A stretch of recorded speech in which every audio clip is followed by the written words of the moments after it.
Welcome, everybody. It is the start of the 2023-2024 Hoops HD and season and the college basketball season. I'm your host, Chad Sherwood, and welcome to the Woohoo! first of many, many, many, many preseason podcasts. This is our episode devoted entirely to Boston College, I believe. Am I correct? Austin College. Well, Okay. no, it's devoted to how Tim Miles would be coach of the year in the ACC if he played in the ACC. Let me introduce everybody. I'm your host, Chad Sherwood. To my sides up top here, we have David Griggs and David Dorman. In the center square below me, John Stalika. To his sides, we have Joby Fortson and Rocco Miller from Bracketeer.org. And just jumping in here, we have John Titel as well. We almost had to get going there without you, John. Glad you're able to jump in. So we got a cast of thousands here for you tonight, and this is our ACC preseason preview podcast. Did I get that right? Um, Sure. sure. Yeah. And I Well, guess when we're talking ACC, actually, we're recording this here on Monday, October 16th. And just today, the AP preseason poll came out. And if you look at number two in that poll, it is an ACC team. And Titel, you just jumped in. Let me start right off the bat with you here on that number two team, the AP poll, the Duke Blue Devils. Is that a deserved ranking, and is this a team that is now uh, really Duke again, even without Coach K, who's now gone for a couple of years?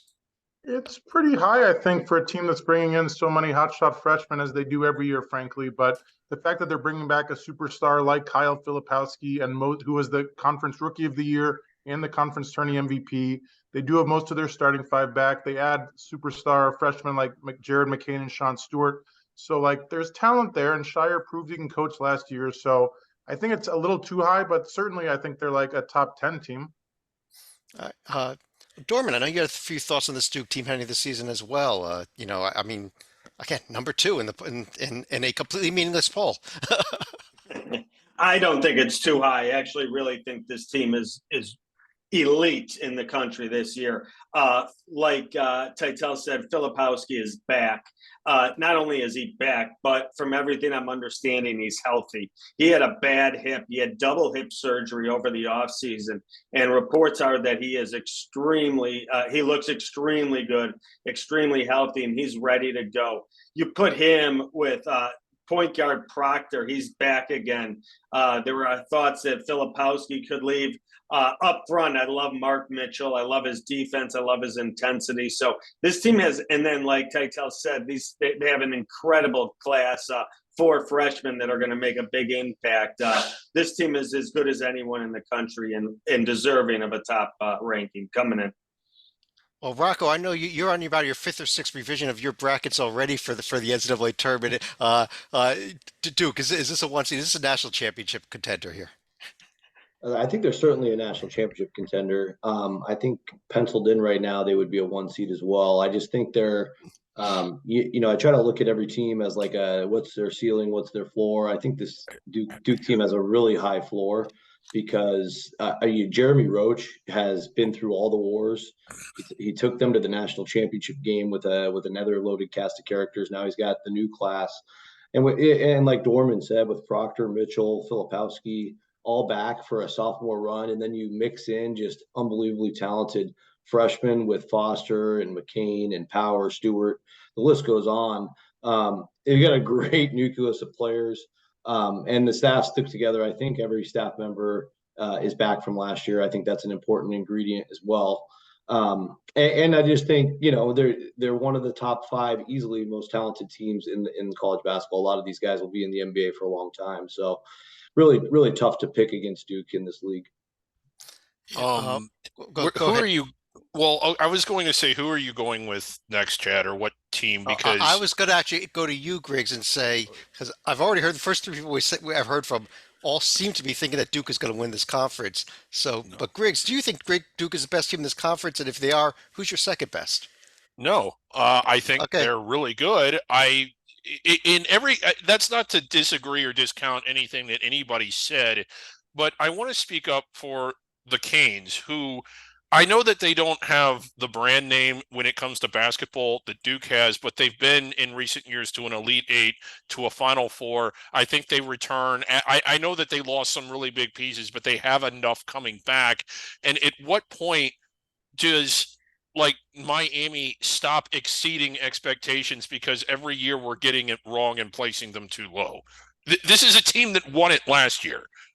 So don't they deserve, in the fact that they're not being picked, ranked lower than I just, why aren't they in the discussion as a team that can win it all when they've been, not win it all, but win the ACC when they've been winning the ACC since Larinaga been there? Oh, and they were in the Final Four last year also. Yeah. Stalika, Nigel Packbats, Ormier's back.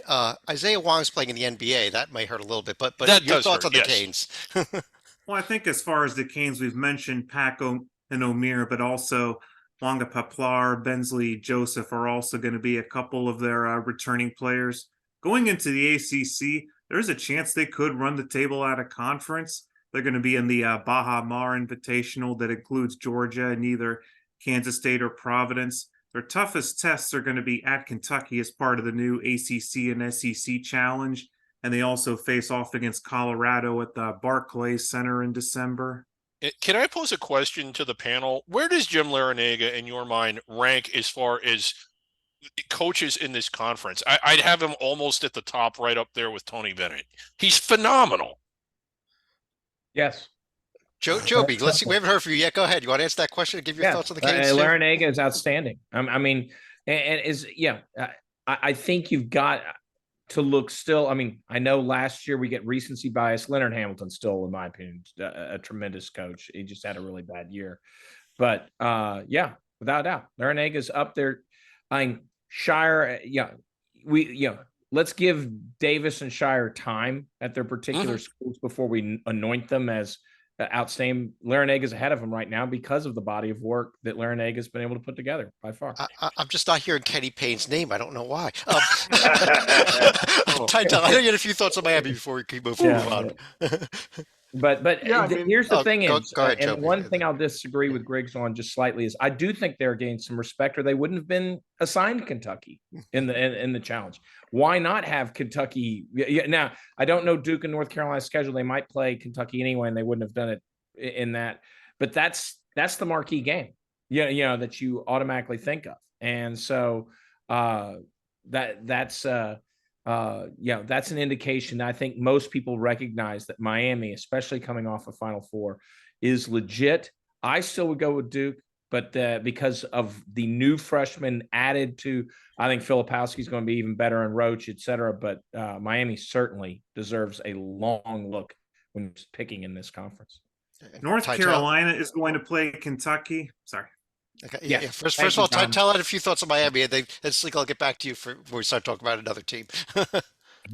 So to answer David's question, Larinaga is 25 wins away from 750 all time, which would be top 50 all time. So not only is he arguably the best coach in this conference, he's arguably a Hall of Famer, which is something I don't think we could say 2 seasons ago. It's amazing in his 70s that he's putting the cherry on top of his career. And additionally, a player to watch, Matthew Cleveland, the rare in-conference and in-state transfer from Florida State. And remember, following up on Larinaga's cherry on top, this is the only school in the nation that's been in the last 2 Elite Eights. Obviously, last year was the anomaly of all anomalies, but he's building a power that is sustainable. Yes. Okay. Stalika, you mentioned North Carolina briefly. They are the only other ACC team in the preseason top 25. What about Hubert Davis's team this season? Well, for the past couple of years, I think North Carolina has taken on the mantle that Syracuse is used to take on.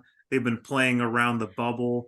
2 years ago, they barely made the field, ended up getting to the title game. Last year, they were not so lucky after going in preseason number 1. So you look at who they're bringing in this year. They're bringing some faces from other places like Cormac Ryan. They're bringing from Notre Dame. Jalen Withers are bringing from Louisville. And they also brought Harrison Ingram from Stanford. You still have Armando Bacot, who's probably been there since the Dean Smith era. Armando Bacot, RJ Davis, Rocco. My question with Carolina is, who's the point guard? Because that's kind of an important position, isn't it? They're going to go with a freshman? That's what it looks like. Yeah, Cadeau's penciled in as the starter, but Seth Trimble could possibly run it. RJ Davis a little bit. So I'm not as concerned about that unless the point guard actually becomes more of a liability, like Caleb Love was what was in a lot of their losses last year. He was a rare North Carolina player to have an entire season under 100 O rating in terms of analytics. So he was a little bit more of a liability than an asset. So it could be some addition by subtraction by losing him. But I think in general, I covered this team when they lost badly at Wake Forest last February. There was just a disconnection, I think, among the guys. So maybe the inflection of Ryan and Ingram will help. I've covered Harrison Ingram for years at Stanford, what was his first 2 years. And he's just not one of those personalities that kind of gets in the way or speaks up. That could be a good thing, could be a bad thing. I don't know. Baycott's obviously the vocal leader. I just think overall the talent is so great that, man, they should finish in the top 4 of this league. And if they can do that, they should get in the tournament. But they just had such a big problem winning road games last year in the league. If they can't solve that, and it's really going to be right on Hubert Davis's shoulders. Joby, you are a Virginia alum. I have a little problem though. I'm looking at Virginia's roster and I don't see Kihei Clark there. What's going on this season? He's always there. The owner of the best pass in the history of Virginia basketball and the worst pass in the Virginia basketball, both in the NCAA tournament. Virginia is actually not hurting at the point guard position, as most of you know. Reese Beekman is going to be able to handle that role quite well. It's actually Virginia got a huge boost when he decided to return because he was projected as an early second rounder.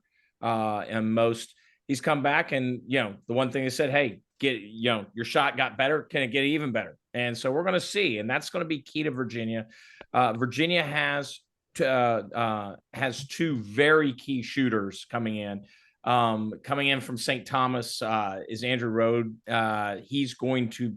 He's the name you better pay attention to, along with Isaac McNeely, hitting from the outside. If they're hitting from the outside and stretching the defense, opening up for Ryan Dunn on the inside, and Jordan Minor, another transfer who dominated the NEC. It'll be this will be an NCAA tournament team. It's not going to be most likely, that Final Four team. Last year's team actually had the pieces that could have made a run and, just fizzled out. This doesn't have that same, but it's a building team, and it's going to be I think it is an NCAA tournament team that actually and will be pretty comfortably in the top 4 of this conference. And who knows, this is one of those years that Tony Bennett, he might take care of business, against the teams you're supposed to beat, like Virginia often does. And all of a sudden they wind up as regular season champs because Duke and Miami lose games they shouldn't, in a way. Because as we go through this conference is very bifurcated. There's good that we've discussed so far, and there's a reason why we'll probably cut our conversation on this conference shorter than we would in most years. Yeah, and I think Dorman, in my opinion at least, I think there's a big gap between the 4 teams we've discussed already and everybody else. But is there somebody else that you think is in this top 4 group? Or could I agree with you. There is definitely the have and the have-nots. A team that was sneakily really good last year that didn't get Pitt. I like Pitt again. They're bringing back some of the key players from last year. If they're newcomers and their transfers can play key roles and step in and make up for their losses, I think Pitt can be in that solid. We just talked about that, the real strong group, but from the rest of them, I think Pitt can be at the top if Capel can put these new pieces together. Watch out for Pitt. Yeah, the Blake Hinson there at Pitt. Salika, do you like him at Pitt being a potential team to toe the line towards the top? They have a few returning starters. Hinson's going to be the notable one. You've also got Federico, who's started a couple games. You got the best name in the conference by far. Yeah. Are you sure it's not the Diaz Graham brothers, Guillermo and Jose? Because they were also a couple of returning players from the team last year that actually suffocated Iowa State in the NCAA tournament in the first round, at least. let me see here. Well, Titel, I know you wanted to discuss Steve Forbes' team at Wake Forest. Is this a team that's ready for a breakthrough this year? Possibly. I'm leaning probably not, but I Okay. think the X factor is another health situation. So Damari Monsanto, their shooting guard, he's a good scorer and a great three-point shooter. Since entering college in 2019, for anybody who can remember pre-COVID, he's only played in 69 games in his college career. So there's not a lot of rust on those tires, and hopefully a lot of rest in his body. But if he's healthy, he can be a great scorer. But for you Wake fans, if you have not seen or heard about the Bobby Clintman Steve Forbes saga from the summer, the short version, Clintman's agent convinced his client and Forbes player Bobby to go play abroad. And instead of taking it like a man and saying, "Oh, we wish Bobby the best," Forbes went on the internet and had like a 30-minute line. I can't even say rant because that's not fair to the word rant. Just like went off on the agent for like 30 minutes. After you watch all of our podcasts, please go check it out. It is amazing. Well, at least he took it well. Well, Griggs, if it's not Wake Yes. that's up here, I think there's somebody else that you're kind of targeting that maybe we should Well- spend a few minutes on. Yeah, this is a team that I think would have been solidly in the NCAA tournament had it not been for two.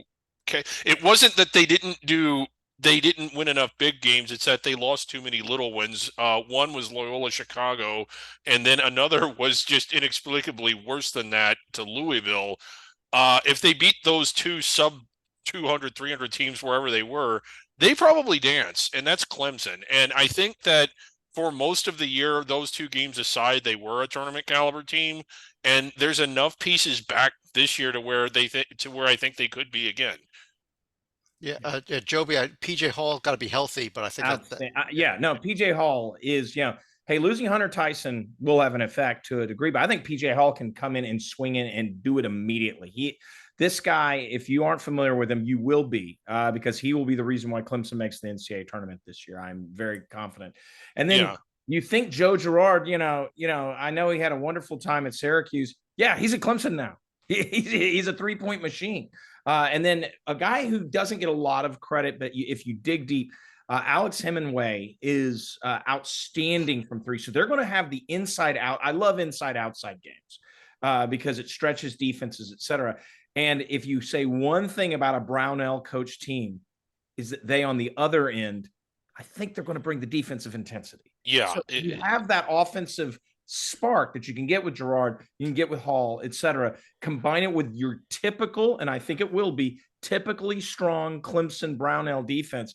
That is a recipe for the NCAA tournament. And the one thing, and this is hinted at, Chad, you said they can't stub, and Griggs, you can't stub your toe like you did because of those sluggish defensive games. They can sometimes lose a awful 48-46 game type thing because of the way they play sometimes. But I think Girard will give them that spark that will get them out of the damn 40s on the bad days, so to speak. So I like this Clemson team as far as the NCAA tournament a lot. Sleek, I know you got I know Sleek got a few thoughts. Griggs, you first, and then Sleek on Clemson. Well, I mean, just to echo what's already been said, I think our mock committee, it was those two losses is why we didn't take them. It wasn't that they didn't do enough, from what I remember. So they were good. Anyway, they also got stuck with a really low non-conference strength of schedule that almost de facto knocked them out the same way it knocked out Wake Forest the year prior.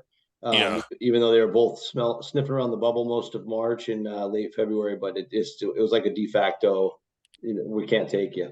Yeah. All right, Stalika, a few thoughts on Clemson, then we. I think Joby has hit on some of the players that are going to be coming in from Clemson. There's also Ben Middlebrooks that we'll be getting into later when we discuss NC State. But if you look at Clemson's schedule, unlike Wake Forest, I do believe the Tigers are actually making somewhat of a concerted effort right here. They're going to be hosting Boise State. They'll be going to Alabama. They're also going to be playing TCU in a neutral court in Toronto, and also a true road game at Memphis later on in December. So at least they're going to be taking a few chances, but obviously you don't want to be stumbling out of conference like they did last year. All right. Rocco, he just mentioned NC State, who was in the NCAA tournament last year. We haven't discussed them yet. DJ Horn, DJ Burns, they've got a radio station going on with all these DJs. What about this team this year? Yeah, I mean, it's an interesting team. Obviously, the program momentum is better than it has been. Keats entered last season on the hot seat and really needed to get to the tournament to feel comfortable. So they checked that box, at least for now. Casey Morsel came over from Virginia, is actually probably going to be counted on to be the leader of this team. But DJ Horn was a really good leader, Arizona State as well, like you mentioned him. I think it's a really interesting mix. O'Connell also comes over from Stanford, who I've seen play a ton. He's a mistake-free, heady guy, but he's just not super athletic. He's also a little undersized. I just don't know how all these parts fit. And I also just the track record on Keats at this ACC level has not been great. I think last year's talent was just phenomenal, and his talent carried through and got him into the tournament. I don't think they have that same level. And barely in there. They were an 11 seed last year. Yeah. Right. So I'm not counting on them to get there because I just don't think they're nearly as athletic as last year. Dorman, one team that we haven't discussed yet that I kind of like a little bit is Mike Young's Virginia Tech squad. I do too, and I'm a big fan of Mike Young. I like the program. I thought he was really going to have the ball rolling a few years back. It hasn't gone as well as he would have liked, but there's talent. They have a great home court advantage. It's a team to look out for. It's one of those teams that could sneak up and bite some people in the ACC if you're not paying attention. And again, they have one of the teams that could hang around the middle of the ACC if they put some of these pieces together and they can get the stops defensively. I think Mike Young has a decent team here and a chance to be in the middle of the pack here.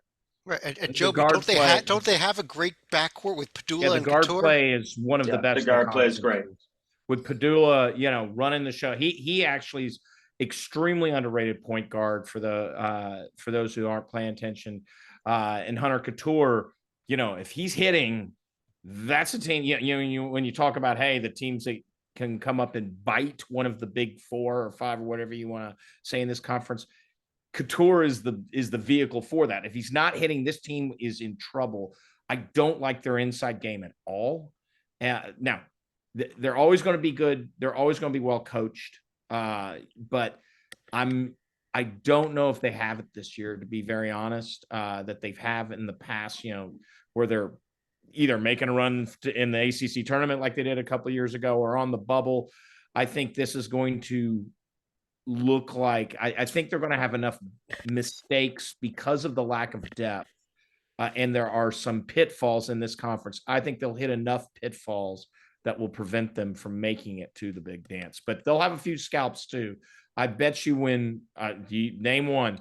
I already know I'm already chalking up Virginia's trip to Blacksburg. I'm already chalking that up as a loss. Yeah. Regardless if Virginia Tech is 5-15 in the conference, I'm checking up as a loss. Couture will hit that day. Trust me. By my count, Rocco, we got 6 teams we haven't discussed yet. Is there anybody else here that's a serious tournament contender that we have not mentioned? Yeah, there could be a couple. I mean, both of them are a little bit. Give me your best. Yeah, give me your best of the 2. I'd say the best of the 2 would just be based on the talent. Syracuse with JJ Starling coming over from Notre Dame, with McLeod coming in at 7'4". Just who knows what we're going to get out of that unicorn at the center position. But Judah Mintz has got some experience now, and I think Adrian Autry in his first year has got some pieces to work with. Obviously, without Boeheim there, everything's going to be completely different. But I was super impressed with, just how solid and amazing of a freshman Starling was at Notre Dame. I think it's a really good player to build around. And there's some really good depth here with at least a year of college basketball experience. You look at their roster, a lot of sophomores, a lot of juniors, but really not depending on any freshmen. So I think it's a really interesting team, potentially a really deep team. So he'll probably have to spend the first 6 to 8 weeks getting his rotation down for ACC play. But again, I kind of like the pieces he has to work with. Now I'm just curious how it's going to come together. Yeah, Tytel, we know you love first-year coaches there in Autry. One of 3 first-year coaches in this conference. We haven't got to the other 2 yet. But maybe I'm with you, Tytel. What about one of the other new first-year coaches? Your buddy Damon Stoudemire taking over at Georgia Tech. for former Wildcat Josh Pastner. It's becoming the pipeline out there. It's great. I mean, I'm glad that Damon's getting a chance to do his thing. He was such an amazing player for us and in the NBA. He's had mixed luck in college so far, but now that he can recruit to an ACC caliber school, I certainly wish him the best of luck, and he's going to need it because I don't think he's going to sniff the ACC semifinals or worse this year. Yeah, Griggs, one team we did not discuss also, you mentioned them briefly earlier. How about Leonard Hamilton's Florida State team trying to bounce back from just an awful season last year?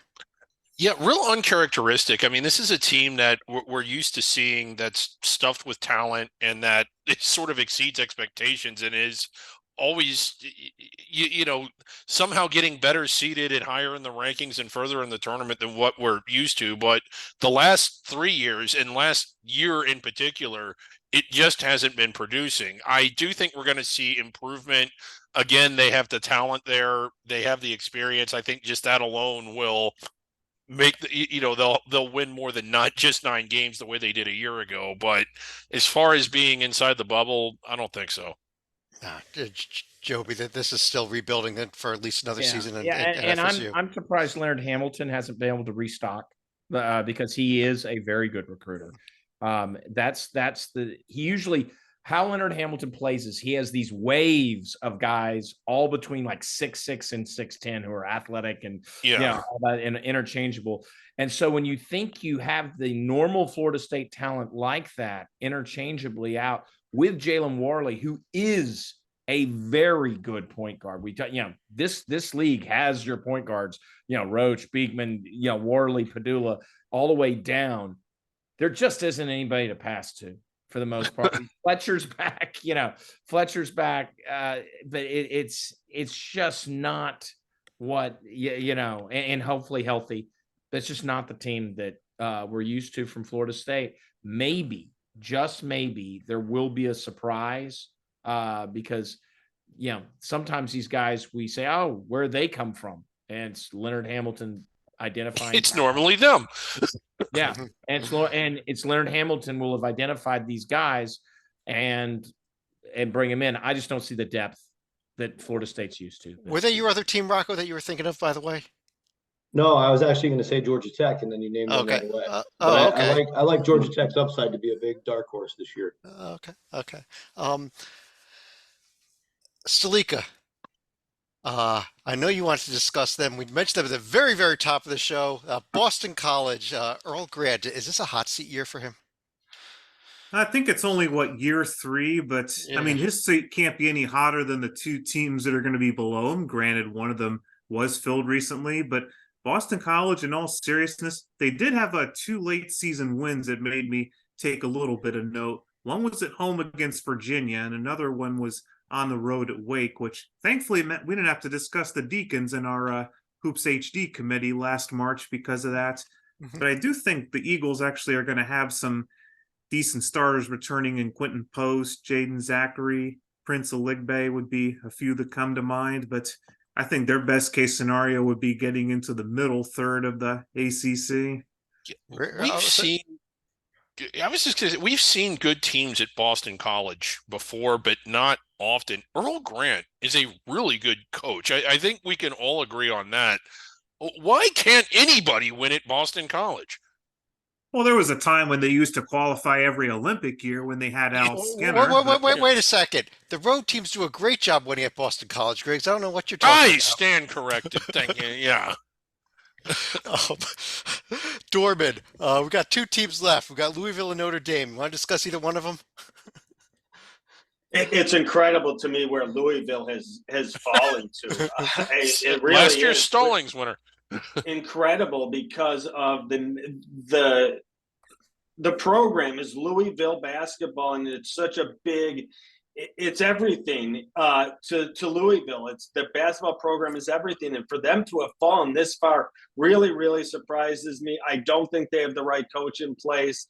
I think it's a disaster coming again this year. And I think after this year, there'll be an overhaul of the coaching staff again, because this program is historically one of the premier college basketball programs, and people feel when Louisville's good, college basketball is better. When they can play Kentucky in a rivalry and it's a big game, it's just college basketball, and they are just so far from that. I think it's really a down bad year again for the Cardinals. Last year, they did not have the pieces to qualify for the Division II tournament. I mean, it was good. I think they'll be not as bad, but they are. I mean, I don't. They're what 10 wins instead of 4 this year? Maybe. Yeah. Griggs, let me plug in. I actually thought they had more talent last year. Oh, they're in trouble. This team's bad. Dead serious. Roster is I bad. place a lot of that record. Yes, it was disjointed. I place it on Payne.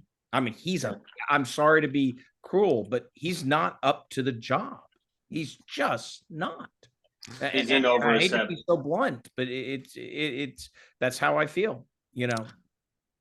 Last team in the conference, Titel, Notre Dame, Micah Shrewsbury coming on over here. He Good did coach. a pretty good job building up Penn State. Maybe not this year, but do you think that he could get things rolling here at Notre Dame, or do you think he might be in the wrong conference? I mean, he is a proven winner, albeit in a small sample size, at a Midwestern school that's a football school. So now he is forced to be a proven winner at a Midwestern school that's a football school. I don't like stepping into the huge shoes of Mike Bray as his replacement. But this is not a Band-Aid. I mean, the guy can coach, and the guy was good last year. Sure, he's out. I mean, I think they want him to become like the next Mike Bray and be there like decade or decades, but I think it's going to be slim pickings for a couple of years at least. Well, on that note, what I want to do here is go through each of you and ask you 3 questions, to answer all 3 of them at once. Number 1, who's your pick to win this conference? Number 2, how many bids is the league going to get? If you want to list the teams, feel free to do that. And number 3, do you have any other final thoughts at all about the conference? And Joby, why don't I start with you on this question? Yeah. You heard my hand. I do think Duke will wind up, because I think Duke is going to be going for a 1 seed. And to do that, you better pile up a nice record, and they will. That record will come against not a lot of tournament teams. This is the lowest prediction. Usually as the ACC guy, I usually raise the bar. Well, this year I'm saying 5. And it's the 5. It's Duke, Carolina. I do think Carolina talents their way in. Duke, Carolina, Miami, Virginia, and Clemson. Yep. Yes, you could see the Pitts of the world do it, but I think this could be a fall off year. The one comment I'll say on it is, wow, I can't wait to have. But there was a big contest for Stallings Award last year, and Louisville won it. They beat fellow conference worst power conference team in D1, by the way. That's good. Yeah, and they beat fellow ACC member Cal for it. Oh, jeez. Just keep that in mind. Oh, yeah. Rocco, being a Big Ten guy like I am, let me go to you next. Yeah, thanks for having us. We appreciate it. So I'll stick with the 5 bids that I guess we're getting comfortable with coming out of the ACC lately.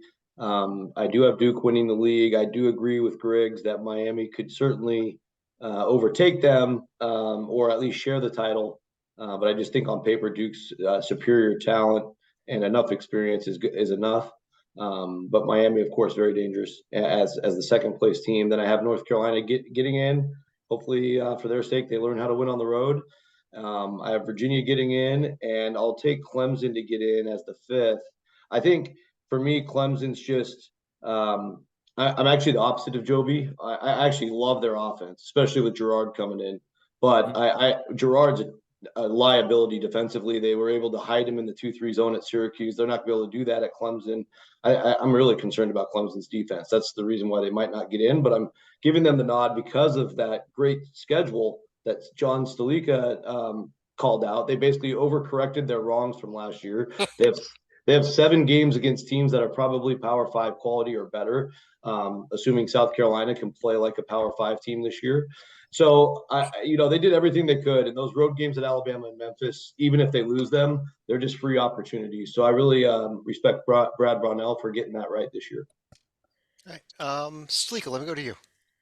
Well, I think the other problem is, in addition to stepping up their schedules, you can't have the same kind of bedwettings that they had out of conference last year. Florida State, Louisville, they laid a bad foundation, and that was something that the conference never really recovered from. That being said, I still think we could be looking minimum of 5, but I still think we may get one more surprise out of a team like a Virginia Tech or, God forbid, a Syracuse. But I would say Miami, Duke, Carolina, Virginia, and Clemson would be the teams I would be leaning towards. But as a final thought, we had mentioned Jeremy Roach, probably going to be a 4-year starter. We have not seen a 4-year starter out of the Blue Devils since Kyle Singler over a decade ago. Wow. Good point there. Dorman. I'm with the group. I would be very shocked if it comes from anywhere outside of Duke or Miami. I think those teams are so much better than the rest of the conference, even that much better than Carolina, Virginia. I'm going with Duke. I love the 4 that return with Filipowski and Proctor and Roach, and from what I've seen, this freshman class at Duke is really talented, really athletic. If only 2 of them pan out to be good this freshman year, with the veterans they have, they're 6 studs. So I like Duke to beat Miami in the ACC. And I'm with the group also. I got 5 teams going to the tournament in another not so great ACC year. Usually you can count on like the Syracuses, the Pitts, the Notre Dame, someone to come in there and get like a 6th or 7th bid from the conference. I don't see it this year. I think the conference is down again. Real quick, I'm with everyone else on the 5 teams.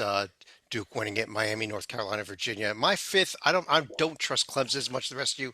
I'm going to lean towards that Vodtech, that backcourt carrying them. Titel, you're up next. I think that Duke is the best team in the conference in October. I'm telling you, like North Carolina's schedule, they are going to be so battle tested. You got to beat Tennessee, UConn, Kentucky, Oklahoma, and then you go to Atlantis and you might have to face Villanova and Arkansas. Those are like 6 legit, like perennial powers. And if Baycott and Filipowski, when they go at it twice this year, hopefully 3 times or more, I think that could decide like the whole conference championship. I think the big 4, I'll get in Duke, Carolina, Virginia, Miami. I'm not sold on a 5th. I agree, like probably just because like somebody's gonna get some good wins. I wouldn't sleep on Pitt. As good as PJ Hall is, Pitt can throw all the Diaz Graham family at him and try to shut him down. And as far as a final thought, I am super excited this year because I live and work in Washington, D.C. And as you can see on the right, the ACC tourney is coming back to the nation's capital at the Capital One Arena. I hope to be there since I can walk there, and it's going to be great. And I think the early rounds I might have to pass on while I cover the CAA tourney at the Entertainment Sports Arena, but cannot wait for the semis and final. I think it's going to be fantastic. Should be. Griggs, want to finish us off here? Yeah, I'm not. Most of the points that I was going to make have already been made. I'm going with 5 teams. I'm going to stick with my original pick of Miami. That's not a diss on Duke as much as it is praise of Miami. I will say this about North Carolina. My assessment of them for the past 24 months is that for 4.5 weeks at the end of the 21-22 season, they were a Final Four caliber team. And for all of the rest of the last 2 years, they've been top 50-ish at best. They missed the tournament last year. It looked like they might miss the tournament 2 years ago, had they not beaten Duke, won some big games in the ACC tournament, I think, and then went on that run to the Final Four where they almost won it all. I think they're in the tournament this year, but I'm not as big on them as most other people are. And to echo Titel's point, like they might be swinging over their heads a little bit. They just haven't shown it. But the 5 I like are basically the consensus 5. It is Duke, Miami, Duke, North Carolina, Virginia, and Clemson. Okay. Well, let's see. On that note, I do want to thank everybody for joining us for our ACC show. We have a lot more preseason podcasts coming. We're going to be recording another one tonight and posting one almost every day from here on out. But on behalf of David Griggs, David Dorman, John Stalika, John Titel, Rocco Miller, check him out at bracketeer.org. Joby Fortson, I'm Chad Sherwood. Thanks for joining us. We talk to you again real soon.